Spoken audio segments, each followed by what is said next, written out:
This is Islam, this is Mohammedan law. এটা মহানবীর আদর্শ, এইটাই আল কোরআন, এইটাই মূলত সিরত।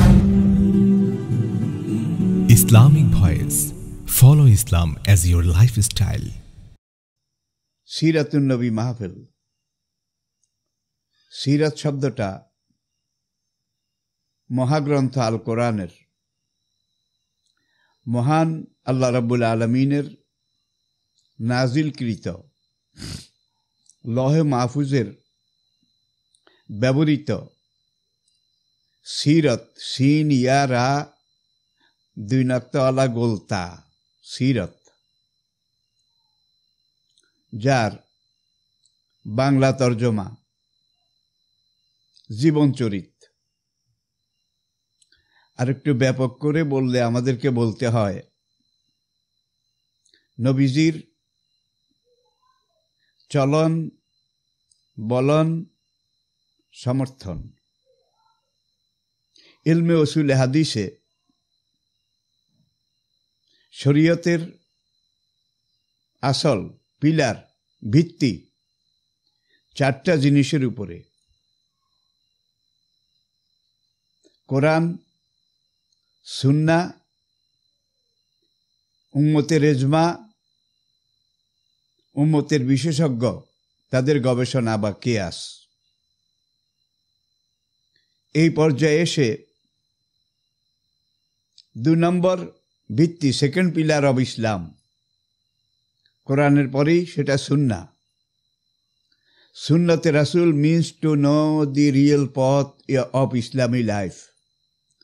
ইসলামী জীবন ব্যবস্থা, পূর্ণাঙ্গ জীবন ব্যবস্থা, ইসলামী ওয়ে অফ লাইফ, পর্যবেক্ষণ, এগুলোকে নিয়ে প্রিয় নবীজি যেটা করেছেন কর্ম, সেটাও সিরত। নবীজি যেটা বলেছেন সেটাও সিরত। অথবা নবীজির সামনে কোনো একজন সাহাবা একটা কথা বলেছেন বা কোনো একটা কাজ করেছেন, প্রিয় নবীজি দেখতে পেয়েছেন, হাও বলেননি, নাও বলেননি, এটাকে বলা হয় সুকুত, নীরবতা অবলম্বন। নবীজির সামনে কোনো সাহাবী কোনো কথা বলেছেন, কাজ করেছেন, নবীজি দেখেছেন, হ্যাঁ না কিছুই বলেননি।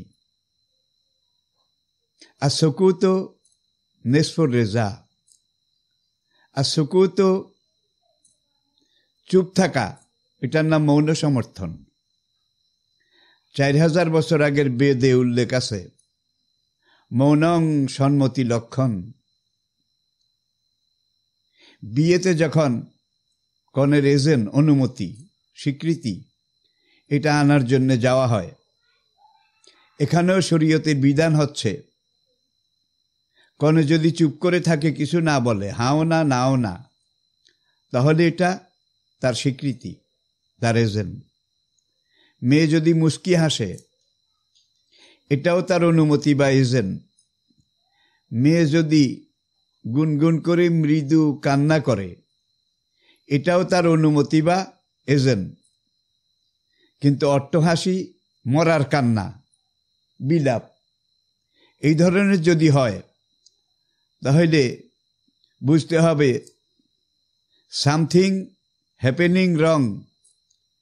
এখানে মেয়েটার কোনো রকমের একটা অসুবিধা, মানসিক একটা সংবেদনশীলতা ঘটেছে। আবার আসুন সিরত। এমন এক সময় আমি আমার ভাইদের সাথে, দিনী ভাইদের সাথে কথা বলছি, যে সময়টা সিরাতুন নবী আর ঈদে মিলাদুন নবী, এ দুটো নিয়ে একদল ইসলামী বিশেষজ্ঞ তারা মতানৈক্য, ইখতিলাফ। কেউ বলে ঈদে মিলাদুন নবী এটাই সবচেয়ে বড় ঈদ, এটাই সবচেয়ে বড় পর্ব।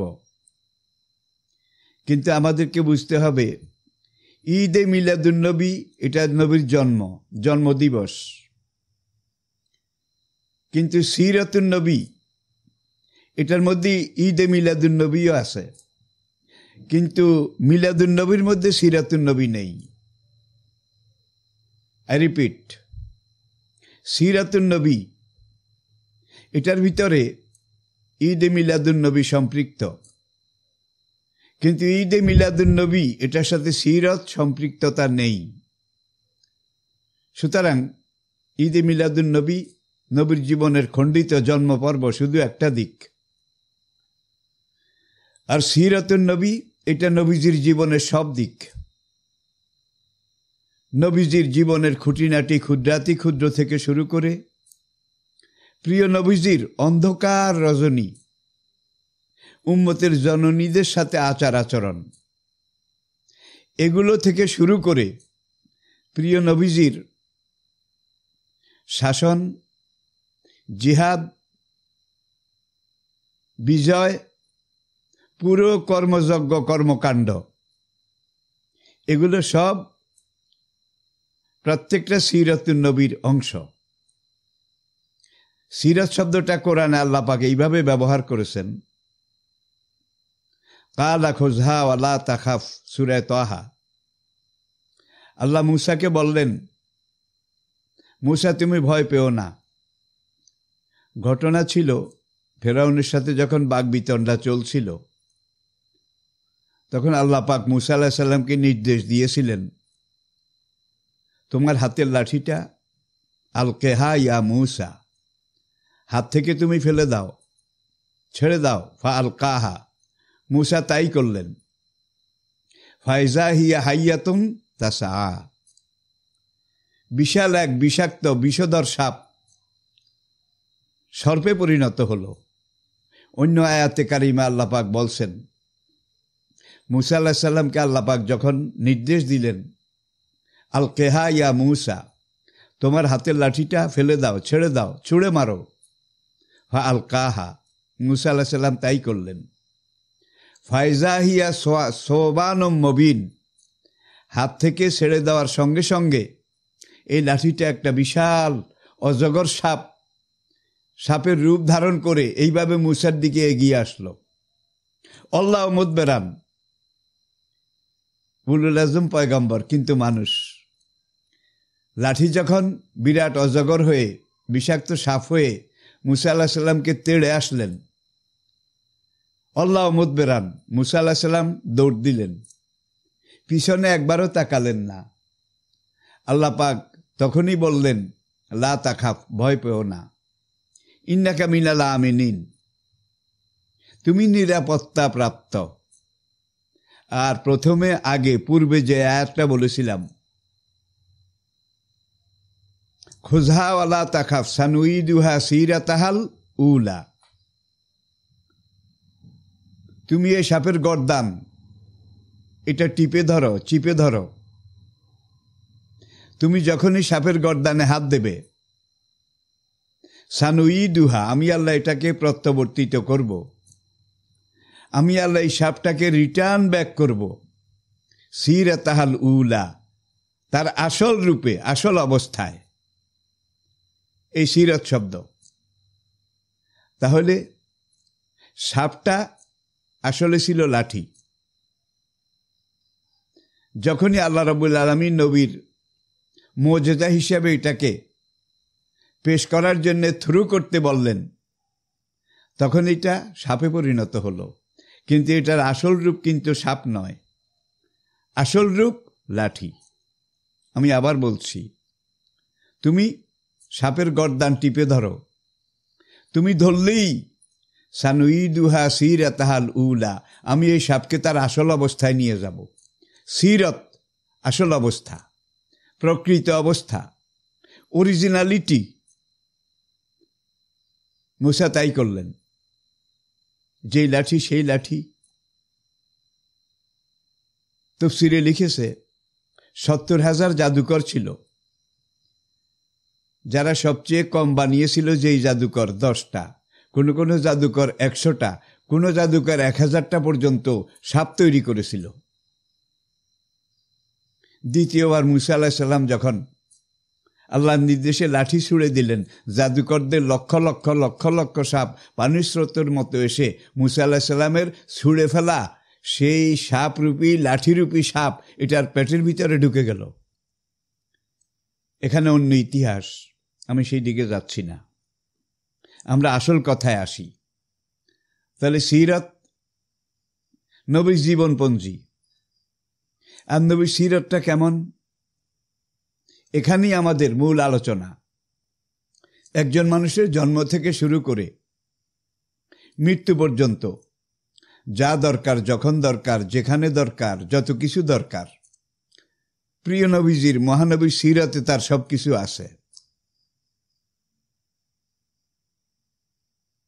আজকের বিশ্ববিবেক এনসাইক্লোপিডিয়া ব্রিটানিকা খুলুন, নবম সংস্করণে তারা সোনার অক্ষরে লিখেছে, as a religious teacher, as a founder, as a ruler, as a leader, as a commander, as a lawgiver, as a lawmaker, as a justice, Muhammad is the superman of the world. Encyclopedia যারা সম্পাদনা করে সেখানে একজন মুসলমানও নেই, তারা সব অমুসলিম, কিন্তু তারা ইতিহাস বিকৃতি এটা করে না। মাইকেল হাস্ট, আপনারা জানেন 80 দশকের শুরু থেকে যেই বইটা পশ্চিমী দুনিয়ায় সবচেয়ে বেশি আলোড়ন সৃষ্টি করেছিল, দি হান্ড্রেড, এবং এখন পর্যন্ত 80 দশক থেকে এখন পর্যন্ত দি 100 বইটা বেস্ট সেলার, পশ্চিমী দুনিয়ায় সবচেয়ে বিক্রিতব্য পণ্য, বিক্রিতব্য পুস্তক। মাইকেল হাস্টকে যখন সাংবাদিকেরা জিজ্ঞেস করেছিল যে অনারেবল মিস্টার মাইকেল, আপনি তো একজন খ্রিস্টান, আপনার উচিত ছিল নবী ঈসা আলাইহিস সালামকে 1 নম্বরে রাখা। দি 100 শতমনীষী বাংলা ভার্সন বাংলাদেশের মার্কেটে পাওয়া যায়, আপনারা পড়ে নিতে পারেন। সাংবাদিকরা যখন বলেছিল যে আপনি তো একজন খ্রিস্টিয়ান, রোমান ক্যাথলিক, আপনার তো উচিত ছিল নবী ঈসাকে 1 নম্বরে রাখা, তাকে না রেখে আপনি ইসলামের নবী, মুসলমানদের নবী মুহাম্মদ সাল্লাল্লাহু আলাইহি সাল্লামকে কেন 1 নম্বরে রাখলেন? মাইকেল হাস্ট তাদের এই প্রশ্নের জবাবে বলেছিলেন, আমি এখানে ইতিহাসের দূর সুদূর থেকে 100 জন বিশ্বের সফল মানুষ, তাদেরকে উপস্থাপন করেছি। তাদের এক একজন এক এক বিষয়ে বিশেষজ্ঞ ছিলেন, এক একজন আলোচিত মনীষীর জীবনে এক একটা দিক এটাই উল্লেখযোগ্য ছিল, গুরুত্বপূর্ণ ছিল। কেউ সাধনায়, কেউ শাসনে, কেউ অর্থনীতিতে, কেউ রাজনীতিতে, কেউ সমাজ বিজ্ঞানে, কেউ জ্ঞানে, কেউ বিজ্ঞানে, বিভিন্ন দিকে এক একজনের এক একটা বৈশিষ্ট্য ছিল। কিন্তু মুহাম্মদ সাল্লাল্লাহু আলাইহি সাল্লামের ভিতরে ঢুকে আমি যেটা দেখতে পেলাম, 1 in 1, 2 in 1, 3 in 1, এটা নয়, অল ইন ওয়ান। মুহাম্মদ এমন ব্যক্তিত্ব যার মধ্যে মানুষের যত রকমের গুণাবলী, বৈশিষ্ট্য দরকার সবকিছু পুঞ্জীভূত একজন মানুষের ভিতরে। আপনারা গুগল সার্চ করেন, সেখানেও দেখবেন Muhammad the superman of the world, Muhammad the superman of the world. আজকের পুরা দুনিয়া, অমুসলিম দুনিয়াও স্বীকার করছে holy Quran is the super book of the world. 1500 বছর চলে গেছে, কোরআন যেইভাবে এসেছে সেইভাবে আছে, ঠিক সেইভাবে থাকবে। কোরআন, এই জন্য আমি বলছি সিরাত বুঝতে হলে কোরআন লাগবে, কোরআন বুঝতে হলে নবী লাগবে। আবার বলছি, আপনি যদি কোরআন বুঝতে চান তাহলে আপনাকে নবীজির সিরাত এটা বুঝতে হবে। নবীজির সিরাতটাই ছিল বাস্তব কোরআন। আবার নবীজিকে যদি আপনি বুঝতে চান তাইলে আপনাকে কোরআনের কাছে যেতে হবে, কোরআন বুঝতে হবে। কোরআন যা বলেছে নবীর জীবনে তার সব কিছু করা আছে। নবীজির ইন্তেকালের পরে একজন সাহাবী উম্মত জননী আম্মা জান আয়েশা রাদিয়াল্লাহু তাআলা আনহার হুজরা মোবারকের সামনে এসে আম্মা বলে ডাক দিলেন। দরজায় একটা চামড়ার পর্দা সাঁটানো ছিল। মা আয়েশা রাদিয়াল্লাহু তাআলা আনহা উম্মতের জননীদের মধ্যে সবচেয়ে বয়োকনিষ্ঠা। নবীজি যখন দুনিয়া থেকে বিদায় নিয়ে চলে যান তখন আম্মাজানের বয়স ছিল 18 বছর কয়েক মাস।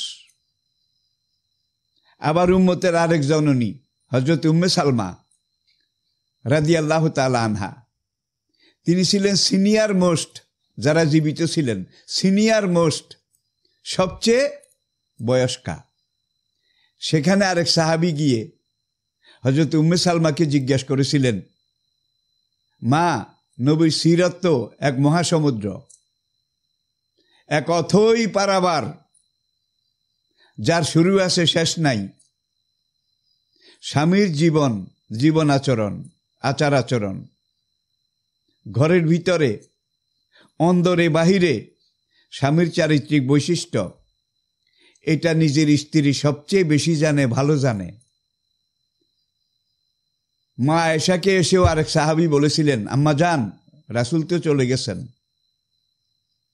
আপনি নবীর বিবি, উম্মতের জননী, আপনি এক কথায় আমাকে বলুন আল্লাহর নবীর সিরত কি ছিল, কেমন ছিল।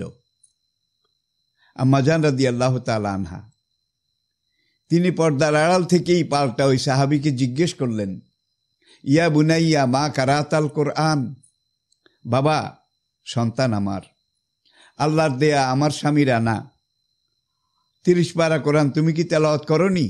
কালা বালা। সাহাবী বলেন, আম্মা, আমি তো তেলাওয়াত করেছি, আমার তো মুখস্থ আছে। আম্মা জান পর্দার আড়াল থেকেই বলে দিলেন, কানা খুলুকুহুল কোরআন, 30 পারা কোরআনে যা বলা আছে আমার স্বামী তোমার নবীর চরিত্রে তা করা আছে। আর হযরত উম্মে সালমা রাদিয়াল্লাহু তাআলা আনহা তিনিও এক কথায় ওই সাহাবীকে জবাব দিয়েছিলেন, কোনখান থেকে শুরু করব? নবীর সিরত কেমন ছিল, চরিত্র কেমন ছিল, কোনখানে গিয়ে শেষ করব? আমি তো কুল কিনারা দেখতে পাচ্ছি না। বাবা, ইয়া বুনাইয়া, এক কথায় তোমাকে আমি এটাই বলছি, তোমার নবী আমার স্বামী যখন রাস্তা দিয়ে হেঁটে যেতেন, কাআন্নাল কোরআনা ইয়ামশি আলাল আরদ, মনে হতো বাস্তব কোরআন, জীবন্ত কোরআন, শাশ্বত কোরআন রাস্তার উপর দিয়ে হেঁটে যাচ্ছে। প্রিয় দর্শক শ্রোতা ভাইয়েরা, তাহলে এখানে আবার ওই জিনিসটা পরিষ্কার হলো, কোরআনে যা লেখা আছে নবীর সিরাতে তা করা আছে। কোরআনের 6666 আয়াত, এই সম্পূর্ণ আয়াতগুলোর বাস্তব, জীবন্ত, জ্বলন্ত, শাশ্বত, আসল নমুনা, আসল রূপ আল্লাহর নবীর সিরত। দুনিয়ার বড় বড় নেতৃবৃন্দ, নেতা, তাদের জীবনে আমরা দেখি একটা বাইরের রাজনৈতিক জীবন। রাজনৈতিক জীবনে অনেক নেতা অনেক রকমের উল্লেখযোগ্য, গুরুত্বপূর্ণ দায়িত্ব পালন করেছেন, দুনিয়াতে খ্যাতি সুখ্যাতি অনেক পেয়েছেন। তাদের বাইরের লাইফ একরকম, ভিতরের লাইফটা আরেক রকম, একেবারে পচা, গান্দা, বিদঘুটে। কিন্তু ইসলামের নবী একমাত্র নবী, জগতের সুপারম্যান, শাশ্বত ম্যান। তার বাইরের জীবন যেমন ছিল পারফেক্ট, ভিতরের জীবনটা ছিল ঠিক এমনিভাবে পারফেক্ট, নিখুঁত, নির্ভুল, নিরঙ্কুশ। বিবিদের সাথে আচরণ, সন্তান লালন পালন, তাদের সাথে আচরণ, আশেপাশে ডানে বামে পাড়া প্রতিবেশী, তাদের সাথে তার হ্যান্ডেলিং, লেনদেন, আচার আচরণ।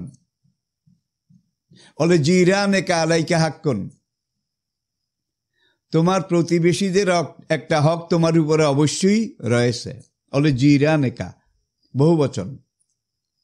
এখানে প্রতিবেশী বলতে শুধু মুসলিম প্রতিবেশী নয়, জিরানেকা, তোমার প্রতিবেশী মুসলিমও হতে পারে, অমুসলিমও হতে পারে। মুসলিমদের ভাই হিসাবে হক আছে দ্বীনি ভাই হিসাবে, আর তোমার প্রতিবেশী যদি অমুসলিম হয় তাহলে কুল্লুকুম মিন বনি আদম, সব আদম সন্তান হিসাবে সেও তোমার ভাই। তারপরে দেখুন নবী আমাদেরকে শিক্ষা দিয়েছেন, এরাজুহুম কা এরাজেনা, তোমার প্রতিবেশীর মান সম্মান, ইজ্জত আবরু ঠিক আমাদের মুসলমানদের ইজ্জত আবরুর মতো। দেমা উহুম কা দেমায়েনা, তোমার প্রতিবেশী অমুসলিম, তার রক্ত ঠিক আমাদের মুসলমানের রক্তের মতো পবিত্র। ও আমওয়ালুহুম কা আমওয়ালেনা, তোমার প্রতিবেশী আশেপাশে ডানে বামে যারা আছে অমুসলিম, তাদের জানমাল, তাদের সম্পদ, নিজের সম্পদ যেভাবে রক্ষা করো, নিজের জীবন যেভাবে রক্ষা করো, নিজের মান ইজ্জত যেভাবে রক্ষা করো, অমুসলিম প্রতিবেশীর ব্যাপারেও ঠিক একই আচরণ করতে হবে। এই হাদিসটা সম্পূরক পরিপূরক আরেকটা হাদিস। প্রিয় নবী ইরশাদ করেছেন, কোনো মুসলিম যদি তার কোনো অমুসলিম প্রতিবেশীর এক বিন্দু হক নষ্ট করে, তার কোনো সম্পদ এটার উপরে হস্তক্ষেপ করে, তার মান ইজ্জতের উপরে যদি হস্তক্ষেপ করে, তার জীবনের জন্য যদি ঝুঁকি হয়ে দাঁড়ায় এবং মুসলিম প্রতিবেশীর কারণে ওই অমুসলিম প্রতিবেশীটার জীবনের কোনো একটা ঝুঁকি এসে গিয়েছে, বুখারীর হাদিস, নবী বলেন কাল হাসরের আদালতে আমি নবী নিজে বাদী হয়ে ওই মুসলিমের বিরুদ্ধে আল্লাহর আদালতে মামলা রুজু করব। প্রিয় দর্শক, এই ফিলিংস, এই অনুভূতি, এটা যদি আজকে আমাদের ভিতরে থাকতো তাইলে কুমিল্লার ঘটনা কি করে হয়, রংপুর পীরগঞ্জের ঘটনা কি করে হয়, চাঁদপুর হাজীগঞ্জ চৌমুহনী ফেনীর ঘটনা কি করে হয়। দেখুন নবীজি তার বাড়িতে মেহমান এসেছে অমুসলিম প্রতিবেশী, সে আবার ছিল একজন বাদক। এই যুগে যাদেরকে আমরা বলি আর কি ওই যে বাউল, তার একটা বাদ্যযন্ত্র ছিল, এইভাবে সে বাজাতো আর মানুষের কাছে ভিক্ষা করত। একদিন সে রাতের বেলা নবীর ঘরে এসে মেহমান হয়েছিল। নবীজি তাকে সাত বাটি দুধ, রুটি এগুলো এনে দিলেন। সে 7 বাটি সব খেয়ে ফেলেছে। পরের দিন আরেকজন মুসলিম মেহমান আসলেন, তাকে নবীজি 1 বাটি দিলেন, একবারে 1 প্লেট কাফি, 1 প্লেট তিনি খেয়ে তার খানা শেষ। সেদিন নবী হাদিসটা বলেছিলেন যে মোমেন 1 নাড়িতে খায় আর কাফের 7 নাড়িতে খায়। মোমেনের পেট 1টা আর কাফেরের পেট 7টা। প্রিয় দর্শক, শ্রোতা ভাইয়েরা, এখানে আরেকটা জিনিস প্রণিধানযোগ্য। আসলে ইসলাম যাদের ভিতরে আছে, কোরআন যাদের ভিতরে আছে, নবীর সিরত যাদের ভিতরে আছে, তারা কোনোদিন এই ধরনের নেগেটিভ কথাও বলে না, কোনো নেগেটিভ কাজও করতে পারে না। এরপরেও যদি কেউ করে তাইলে সে কোনো দলের নয়, সে কোনো সংগঠনের নয়, তার জন্য আলাদা কোনো ট্রেডমার্ক নাই। সে সন্ত্রাসী, সে জাতির দুশ্মন, সে ইসলামের দুশ্মন। তার বিরুদ্ধে প্রিয় নবী হাসরের আদালতে মামলা দায়ের করবেন, অমুসলিমদের উপরে যারা হস্তক্ষেপ করেছে। আর এই ধরনের কাজকর্ম যদি কোনো জাতীয় বা আন্তর্জাতিক ষড়যন্ত্রের অংশ হয় তাইলে এখানে আমার কোনো সে নেই, আমার কিছু বলার নেই। আমার কথা একটাই, কোনো মুসলিম কোনো অবস্থাতে কোনো অমুসলিমের উপরে একটা টোকাও দিতে পারে না, কোনো একটা কড়া কথাও বলতে পারে না। ওই মেহমানটা জন্মের খানা তো খেয়েছে 7 বাটি 7 পেয়ালা, রাতে নবীজির বিছানায় সে পেশা পায়খানা করে দিয়েছে, ইতিহাস আপনারা জানেন। শেষ রাতে উঠে সে তাড়াতাড়ি পালিয়ে গেছে, যে এত ভালো করে নবীজি খাওয়ালেন, এত কিছু করলেন, তার বিছানায় হেগে দিলাম, আমার সাথে জানি কি ব্যবহার করে। সে করে সঙ্গে সঙ্গে পালিয়ে গেছে। নবীজি সকালে মেহমানের খবর নিতে আসলেন, বাদ ফজর, সঙ্গে সঙ্গে দেখে যে মেহমান নাই, পুরা বিছানা হাগায় মুতায় শেষ। নবীজি এবার এগুলো তুললেন, নিজের হাতে কুয়া থেকে পানি এনে এগুলো ধৌত করছেন। মনে মনে নিজকে অপরাধী ভাবতেছেন, হায় রে, আমার এই অমুসলিম মেহমান, সে আমার ঘরে মেহমান ছিল, রাতে সে না জানি কত কষ্ট পেয়েছে, আমি তো রাতে তার খবর নেওয়া উচিত ছিল। আমি যদি তার খোঁজ খবর নিতাম তাহলে সে এইভাবে বিছানায় পেশাব পায়খানা করতো না। নবীজি এগুলো পরিষ্কার করতেছেন, আর নবীজি চোখ দিয়ে পানি পড়তেছে। আমি বোধহয় মেহমানের হক, মেহমান কিন্তু অমুসলিম মেহমান, এই জন্য আমি কথাটা বলছি, আমি মেহমানের সঠিক হক আদায় করতে পারিনি।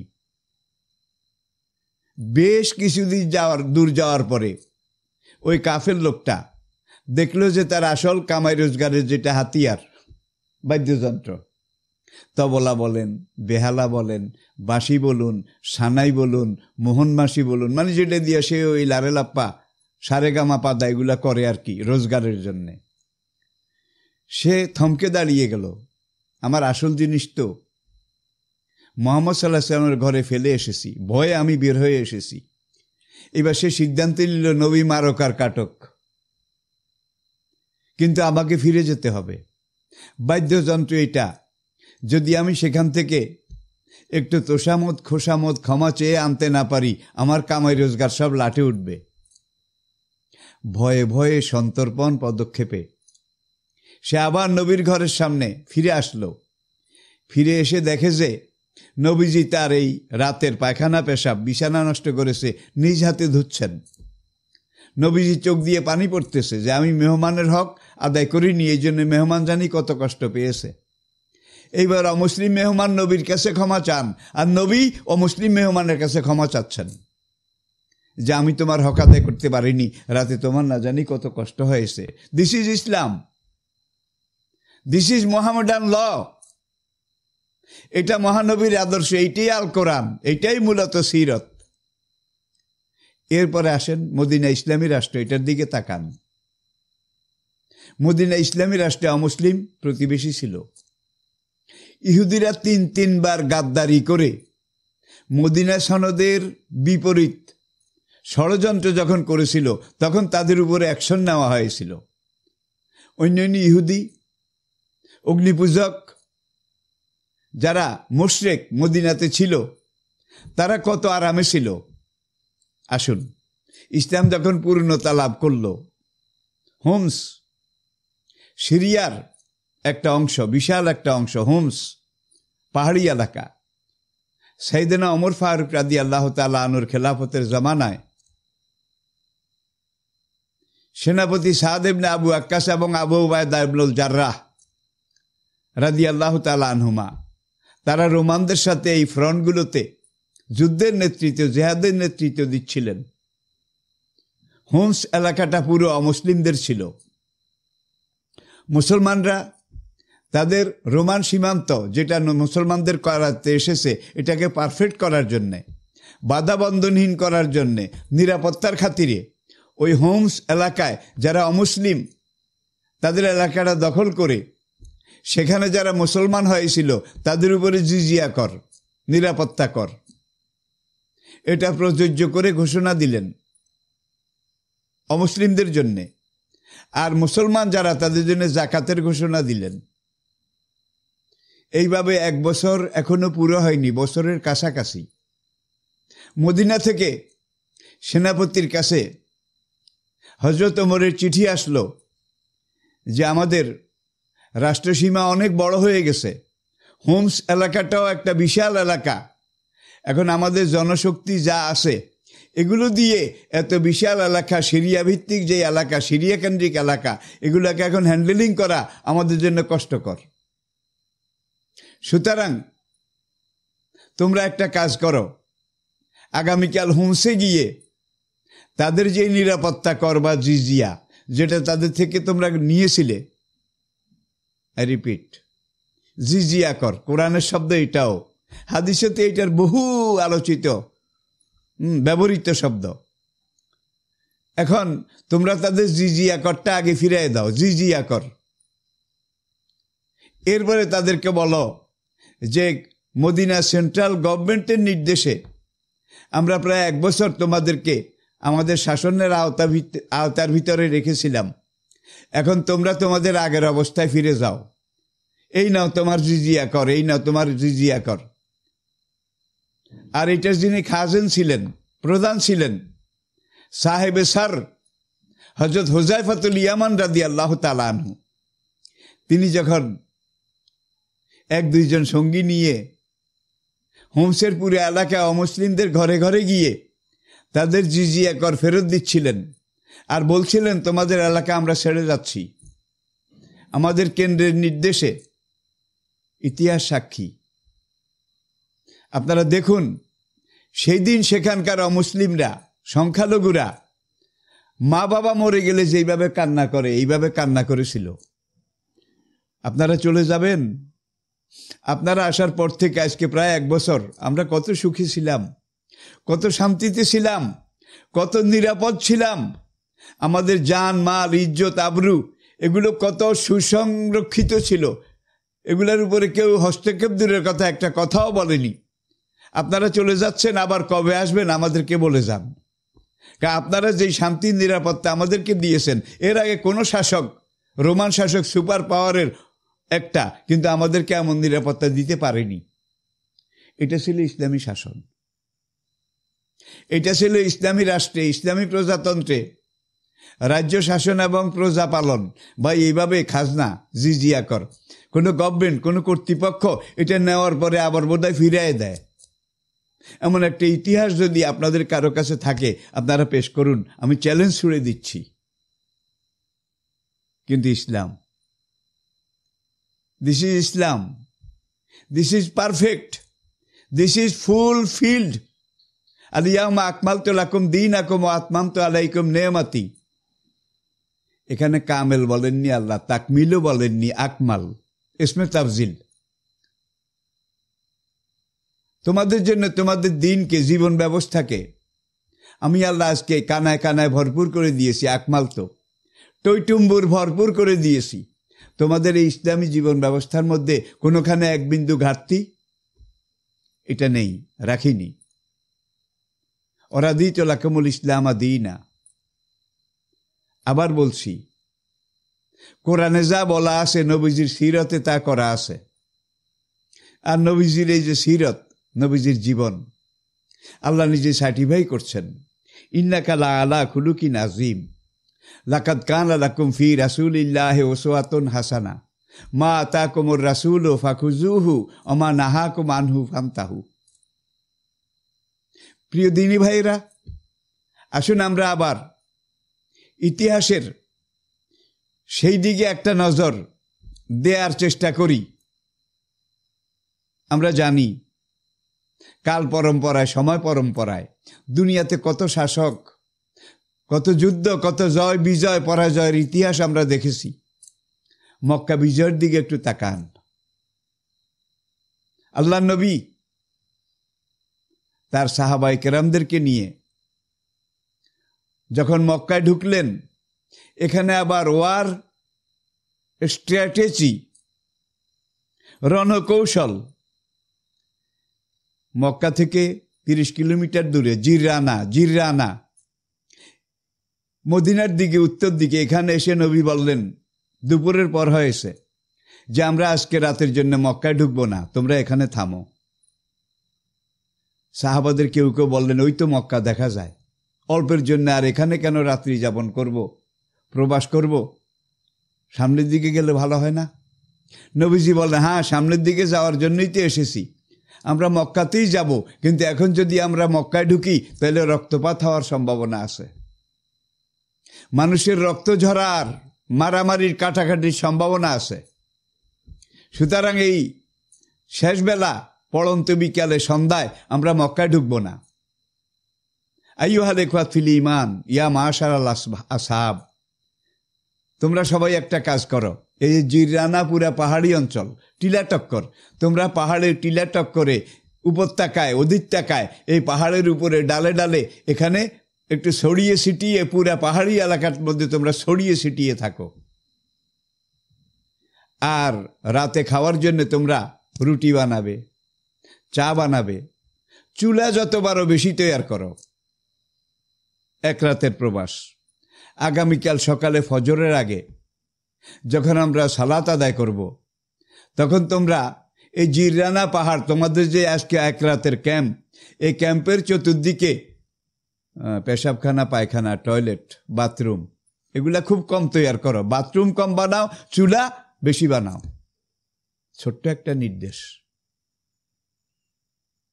আবু সুফিয়ান মক্কার একমাত্র নেতা। বদর থেকে মক্কা বিজয় পর্যন্ত এই আবু সুফিয়ান একমাত্র নেতা। বাকি আবু জাহেল, ওতবা, ওলিদ, মগিরা, রবিয়া, সাহেবা, উমাইয়া এগুলো কিন্তু বদরের দিন আল্লাহর খাতায় জমা হয়ে গেছে, এটা আপনারা জানেন। আবু সুফিয়ান রাত যখন একটু বাড়ল, সে একদল সেনা গোয়েন্দা, আর্মি ইন্টেলিজেন্ট তাদেরকে পাঠালো যে তোমরা অন্ধকার এই রাতে যাও, গিয়ে সামনে থেকে, পিছন থেকে, বাম থেকে, ডান থেকে, তোমরা তো সেনা গোয়েন্দা, আর্মি ইন্টেলিজেন্ট, তোমাদের অনেক বুদ্ধিশুদ্ধি আছে, তোমরা গিয়ে একটু পর্যবেক্ষণ করে আসো মুহাম্মদের জনশক্তি কদ্দুর, সৈন্য সংখ্যা কত। তাইলে আমরা রাতের ভিতরে সেইভাবে একটা প্রস্তুতি নেব মুহাম্মদের মোকাবিলা করার জন্যে। আবু সুফিয়ানের আর্মি ইন্টেলিজেন্ট তারা আসলো। জিরানা উপত্যকা থেকে দূর, বহুদূর থেকে পুরা পাহাড়ি অঞ্চল, শুধু ওই যে চুলা জ্বালিয়েছে রাতে, শুধু চুলা, শুধু আগুন, আগুনের কাছে মানুষ নড়াচড়া করে। পূব দিক থেকেও তাই, পশ্চিম দিক থেকেও তাই, চতুর্দিক থেকে যেই দিকে শুধু পুরা উপত্যকা, শুধু মানুষ আর চুলা জ্বলছে। আর্মি ইন্টেলিজেন্ট তারা একজন আরেকজনকে বলছে সেদিন যে সারা রাত যদি আমরা গণনা করতে থাকি, মুসলমানদের চুলা গণনা করেই তো শেষ করা যাবে না, সৈন্য গণনা করব কখন?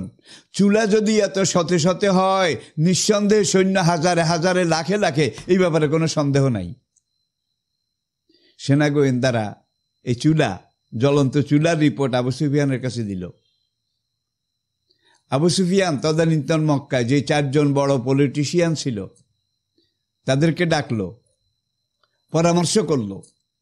সিদ্ধান্ত হলো রাতের বেলা এরা ভালো করে হয়তো পর্যবেক্ষণ করতে পারেনি।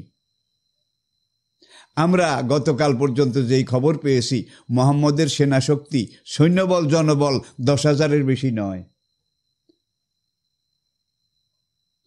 এখন এরা যে রিপোর্ট দেয় তাতে তো লাখ লাখ, ঝাঁকে ঝাঁকে, লাখে লাখে, কাতারে কাতারে। কিন্তু আমাদের আগের যে আর্মি গোয়েন্দা রিপোর্ট, মুহাম্মদের সৈন্য 10,000-এর বেশি নয়, এটাই কিন্তু বাস্তব। কিন্তু আর্মি ইন্টেলিজেন্টরা বসে লাখে লাখে, চুলা গণনা করে শেষ করতে পারিনি, মানুষ গণনাটা করব কখন? আবু সুফিয়ান সিদ্ধান্ত নিল তার সেনা গোয়েন্দাদেরকে নিয়ে যে আগামীকাল যখন সকাল হয়ে যাবে, সূর্য উঠবে, একবারে সকাল সকাল আরেক দল আর্মি ইন্টেলিজেন্ট, আরেক দল, সেকেন্ড গ্রুপ, আগের দল নয়, তাদেরকে পাঠালো। তারা জিরানা প্রান্তরের একদিকে গিয়ে দেখলো ল্যাট্রিন কিন্তু খুব কম, টয়লেটের সংখ্যা একেবারে কম। নবীন নির্দেশ, দেখে যে শুধু লাইন, এইদিকেও লাইন, প্রত্যেকটা একবারে জিরানা উপত্যকার চতুর্দিকে সব লাইনে আছে ওই টয়লেট ব্যবহার করার জন্য, কারণ টয়লেট কম, মানুষ বেশি। এখন ওরা একজন আরেকজনকে বলা কোয়া করে, ভাই রে ভাই, রাতের রিপোর্ট 100 ভাগে 100 ভাগ, 16 আনা 16.5 আনা ঠিক এবং বাস্তব। তারা পায়খানা পেশাব করার জন্য যদি এত হাজার হাজার এসেছে, ক্যাম্পের ভিতরে লাখ লাখ আছে, এই ব্যাপারে সন্দেহ কি? মুহাম্মদ তো জাদু জানে, এটা তো আমরাও জানি। বাস্তব সৈন্য না হলেও জাদুর সৈন্য এখানে আসেই আসে, এই ব্যাপারে কোনো সন্দেহ নেই। আসলে ওই 10,000। একটা হলো চুলার রাজনীতি, আরেকটা ল্যাট্রিনের রাজনীতি। এটাকে নবী সেদিন ব্যবহার করেছিলেন ওয়ার স্ট্র্যাটেজি, যুদ্ধ পলিসি, রণকৌশল হিসেবে। আমি যে এনসাইক্লোপিডিয়া কোট করেছিলাম, Muhammad the superman of the world as a commander, দেখুন পরের দিন মুসলিম বাহিনী মক্কায় ঢুকে গেল। কুরাইশরা যখন দেখলো এদের এত বিরাট সেনাবাহিনী, এদের মোকাবিলা করা সম্ভব নয়, আর রাতের রিপোর্ট সকালের রিপোর্ট দুইটা মিলিয়ে মুসলমানরা নারায়ে তাকবীর হলো মক্কার দিকে। যখন ঢুকতেছিল পুরা মক্কা এইভাবে হ্যান্ডসাপ হয়ে গিয়েছিল, হাত তুলে অস্ত্র ফেলে দিয়ে হ্যান্ডসাপ, সারেন্ডার্ড। কাবা এটাকে বিগ্রহ মুক্ত করা হলো, মূর্তি টুর্তি সাফ করে। এবার নবী কাবার দরজা হাজরে আসওয়াদ আর মাকাম ইব্রাহিমের মাঝখানে দাঁড়িয়ে, কুরাইশ নেতারা সবাই এইভাবে হাত তুলে আছে। দেখুন, নবী এবার জিজ্ঞাসা করলেন, ইয়া মাশার আল কুরাইশ, বুখারী কিতাবুল মাগাজি। ওলামায়ে কেরাম আপনারা একটু স্টাডি করে নেন, দেখবেন। ইয়া মাশার আল কুরাইশ, এইটা আমার ভাই বেলাল, তার শরীরে যত পশম তার চেয়ে বেশি জখম। এইটা আমার ভাই আম্মার ইবনে ইয়াসের, তার দেহে চামড়া নাই, শরীরে অনেক বড় বড় গর্ত, মক্কার নির্যাতনের চিহ্ন। এইটা আমার ভাই সোহাইব রুমি, এইটা আমার ভাই আব্দুল্লাহ ইবনে মাসউদ। এনারা সবাই কিন্তু সেই যুগের নবী সাহাবী, টকবগে যুবক। তাদের শরীরে চামড়া নাই। মক্কার 13 বছরের নির্যাতনে তোমরা তাদেরকে এই অবস্থা করেছ। সেই মক্কা, আন্নাল আরদা লিল্লাহ, জমিন আল্লাহর, ইয়ারিসুহা মাইয়া শাহ মিন ইবাদিয়াস সালিহুন। আল্লাহ যাকে ইচ্ছা জমিনের মালিকানা, তুতিল মুলকা মান তাশা ওয়া তানজিউল মুলকা মিম্মান তাশা। আল্লাহ আজকে মক্কার এই জজিরাতুল আরব, এই মক্কা, এটার নেতৃত্ব, কর্তৃত্ব, শাসনভার আমাকে দিয়েছেন। মা তারজুনা মিন্নিল ইয়াউম, তোমরা তো ওই নির্যাতনকারী যারা বেলালদের চামড়া তুলে নিয়েছে, এখন হ্যান্ডসাপ হয়ে আসো। বেলালের হাতে কিন্তু তলোয়ার আছে, সোহাইবের হাতে বর্ষা আছে, আম্মার ইবনে ইয়াসের হাতে তীর আছে। তারা এইভাবে আছে, পজিশনে আছে, আর ওরা এইভাবে আছে। প্রিয় দর্শক, বলুন তো এই যুগ হলে কি করত? আমরা আলেকজান্ডার দি গ্রেটকে দেখেছি, আমরা মুসোলিনিকে দেখেছি, আমরা হিটলারকে দেখেছি, ইতিহাসের বড় বড় বিজয়ী বিজেতা সমন্বতা তাদেরকে দেখেছি। একটা রাজশক্তি আর একটা রাজশক্তির কাছে যখন পরাজয় বরণ করে, সারেন্ডার করে, রক্তের নদী বয়ে যায়। কিন্তু আজকে মক্কার এত বড় জালেম শক্তি মদিনা সরকারের কাছে, নবীজির কাছে সারেন্ডার করেছে, আল্লাহর কসম এক ফোঁটা রক্তও ঝরেনি। প্রতিপক্ষ তাকে আঘাত করা, দুর্বলের উপর আঘাত করা যাবে না, যে তোমার সাথে মোকাবিলা যুদ্ধের সম্মুখ ফ্রন্টে আসবে না তার উপরে আঘাত করা যাবে না, বুড়ো মানুষের উপরে আঘাত করা যাবে না, রুগ্ন লোকের উপরে আঘাত করা যাবে না, তাদের খেজুর বাগান, কৃষিক্ষেত, এগুলোর উপরে হস্তক্ষেপ করা যাবে না। দেখুন, একদিকে যুদ্ধ আর একদিকে শত্রুপক্ষের এলাকা, এগুলো সংরক্ষণ। এটাই ইসলাম, এইটাই নবীজির আদর্শ, এইটাই নবীজি আমাদেরকে। আমি শুধু যুদ্ধের দিকটাতে আসলাম, শাসনের দিকে তো যেতেই পারিনি। কারণ সিরত মহাসমুদ্র, আমি শুরুতে বলেছি, মহাসমুদ্র, দুনিয়ার সব কথার শেষ আছে, কোরআনেরও শেষ নাই। বাস্তব কোরআন হলো নবীর সিরত, এটারও শেষ নাই। দুনিয়ার সব সাগরের তলা আছে, সিরত এমন মহাসাগর যার তলা খুঁজে পাওয়া যায়নি। গত ১,৫০০ বছর পর্যন্ত মুসলিম অমুসলিম নির্বিশেষে, জাতি ধর্ম দেশ কাল নির্বিশেষে সবাই সিরত লিখতেছে, বলতেছে, আলোচনা করতেছে। কিছুই আলোচনা করা হয়নি, কিছুই লেখা হয়নি। কোরআন যেমন অনন্ত, অপরিসীম, অফুরন্ত, কালোজয়ী, তেমনি কোরআনে যা লেখা আছে, আমি শুরুতে বলেছি, নবীর জীবনে তা করা আছে। যেই কোরআন আমরা তেলাওয়াত করি, এটা হলো রিটেন ফিলোসফি, লিখিত দর্শন, লিখিত পথ নির্দেশ। এটার আসল কোনো রূপ নাই। আর এই কোরআনের আসল রূপ যদি আপনি দেখতে চান, তাহলে আপনি নবীজির দিকে তাকান। আর নবীজির সিরতের আদর্শ দুনিয়াকে কি দিয়েছে, এটা যদি আপনি দেখতে চান, আবু বকর ওমরের দিকে তাকান, ইসলাম কেমন মানুষ বানায়। পরিশেষে একটা কথা বলে শেষ করছি। এই নবী লালা খুলুকিন আজিম, সুপারম্যান অব দ্য ওয়ার্ল্ড, যুগ যুগ ধরে দেশ কাল নির্বিশেষে সকল বিশেষজ্ঞ সকল যুগে স্বীকার করেছে, মোহাম্মদ দি সুপারম্যান অব দ্য ওয়ার্ল্ড। নবী সর্বগুণে গুণান্বিত, জগতের পূর্ণাঙ্গ মানব। নবীর জীবনের এটাই সবচেয়ে বড় বৈশিষ্ট্য। এখানে আমরা যত ডুবতে পারবো, তত হীরা মুক্তা, পান্না, চুন্নি, এগুলো সংগ্রহ করতে পারবো। নবীকে ঘিরে আসেন কারা? বিদায় হজ্জের দিন মক্কা বিজয়ের 2 বছর পরে যান, 10ম হিজরি। আরাফাত ময়দানে নবী যখন জীবনের সবচেয়ে লম্বা ভাষণ, দীর্ঘ ভাষণ দিয়েছিলেন, নবীজি বক্তব্য রাখতেন 2 মিনিট, 4 মিনিট, 6 মিনিট, 7 মিনিট, এর বেশি না। জীবনে একবার 27 মিনিট নবীজি জাতির উদ্দেশ্যে ভাষণ দিয়েছিলেন, বিদায় হজের খুতবা, মানবাধিকারের মহাসনদ, 27 মিনিট। এটা নবীজির জীবনের সবচেয়ে লম্বা ভাষণ। সেখানে সাহাবার সংখ্যা ছিল আহমদের বর্ণনা অনুযায়ী 1,24,000, বালাজুরির বর্ণনা অনুযায়ী 1,40,000, 1.25 লাখ থেকে 1.5 লাখ। যাদের প্রশংসা আল্লাহ কোরআনে করেছেন, মুহাম্মদুর রাসূলুল্লাহ আল্লাযিনা মাআহু আশিদ্দাউ আলাল কুফারি রুহামাউ বাইনাহুম, যাদের প্রশংসা আল্লাহ নিজে করেছেন, নবী হাদিসে করেছেন, এরা দিনের বেলা দিন কায়েমের ময়দানে দিনের একজন কর্মী হিসাবে ঘোড়ার পিঠে তলোয়ার নিয়ে এরা চলে, আর রাতের বেলা নামাজের মুসল্লায় সারা রাত কান্দে আর নামাজ পড়ে, কোরআন তেলাওয়াত করে। তারা যা বলে আল্লাহ তাই শোনে। নবীজিকে ঘিরে আসেন এই 1.25 লাখ সাহাবি। এই 1.25 লাখ মানুষ আসহাবি কান নুজুম বেআইহিম ইক্তাদাইতুম ইহতাদাইতুম। মুহাম্মদুর রাসূলুল্লাহ আল্লাযিনা মাআহু আশিদ্দাউ আলাল কুফারি রুহামাউ বাইনাহুম।